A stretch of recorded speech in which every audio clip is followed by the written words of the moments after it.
মটর শাকগুলো ভালো করে বেছে ধুয়ে নিছি, এখন কুচোতে হবে।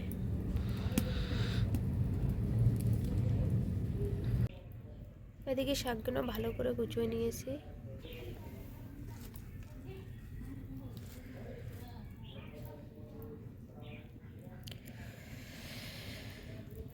আধা চামচের চেয়েও কম একটু হলদি দিয়ে দেবো আর লবণ দিয়ে দেবো।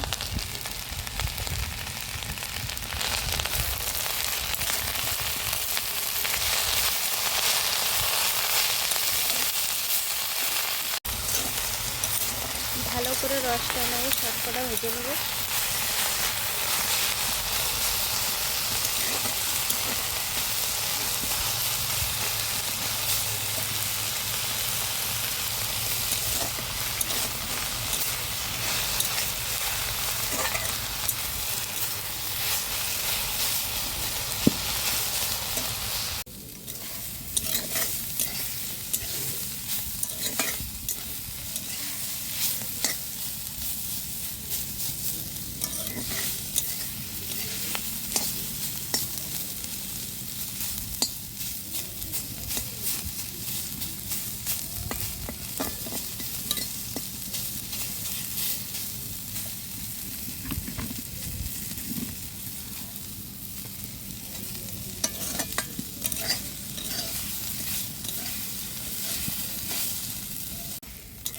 শাকগুলো আমার ভালো করে ভাজা হয়ে গেছে, রসও টানে গেছে ভালো করে, দেখুন।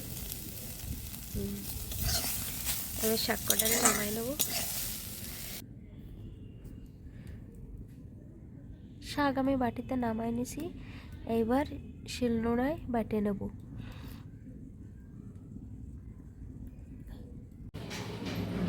তো ফ্রেন্ড, আমার মটর শাক বাটা বিলকুল রেডি। আর আপনারা যদি আমার চ্যানেলে নতুন এসেছেন তা চ্যানেলটাকে সাবস্ক্রাইব করে দেবেন, আর ভিডিও ভালো লাগলে একটা লাইক করবেন।